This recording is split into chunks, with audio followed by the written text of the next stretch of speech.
बच्चों, ये कहानी है एक छोटे से गांव के एक गरीब लड़के श्याम की, जिसने अपनी मेहनत और संघर्ष से अपने जीवन को सफलता की ओर ले जाने का संकल्प लिया। श्याम का गांव एक सुंदर तालाब के किनारे बसा था। उसके माता पिता की आर्थिक स्थिति बहुत ही कमजोर थी, लेकिन वे अपने छोटे बेटे की शिक्षा में कोई कमी नहीं करते थे। श्याम की माता उसे हमेशा ये सिखाती रही कि मेहनत करने वाले कभी हार नहीं मानते, चाहे वो जीवन कितना भी मुश्किल क्यों न हो। श्याम ने अपनी माता के उपदेश को अपनी जिंदगी का मूल मंत्र लिया। वह रोज सुबह सूरज निकलते ही तालाब के किनारे जाकर पेड़ों की पाखड़ियों को इकट्ठा करता और बेचता। ये काम उसका बड़ा संघर्षपूर्ण था, क्योंकि पेड़ों की पाखड़ियों को उखाड़ना और संग्रहण करना काफी कठिन होता था।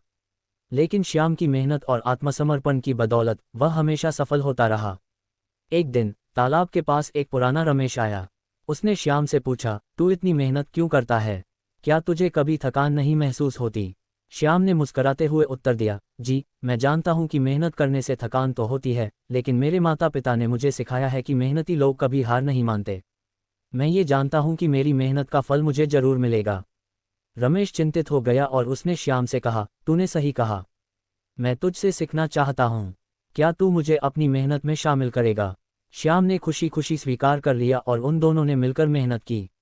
रमेश सीखने के बाद श्याम ने उसे दिखाया कि कैसे अपनी पाखड़ियों को सही तरीके से इकट्ठा करना है और कैसे बेचना है। वक्त बीतते बीतते रमेश ने श्याम से कहा, मेरे दोस्त, तूने मुझे न सिर्फ मेहनत करना सिखाया, बल्कि तुझने मुझे ये भी सिखाया कि आत्मविश्वास और सही दिशा में कदम बढ़ाने से किसी भी मुश्किल को पार किया जा सकता है। मैं तुझे आभारी हूँ। रमेश अब स्वयं को बेहद सफल महसूस करता था। वह श्याम के गांव के सभी लोगों के सामने अपनी कहानी साझा करने लगा, जिससे वे सभी भी प्रेरित हो गए। गांव वाले ने श्याम की मेहनत और रमेश की मेहनत की कड़ी प्रशंसा की और उन्होंने साथ मिलकर एक स्कूल बनाने का निर्णय लिया। गरीबी के बावजूद उन्होंने शिक्षा के महत्व को समझा और बच्चों के लिए एक बेहतर भविष्य तैयार किया। इस कहानी से हमें ये सीखने को मिलता है कि मेहनत, संघर्ष और सही दिशा में कदम बढ़ाने से कोई भी मुश्किल को पार किया जा सकता है।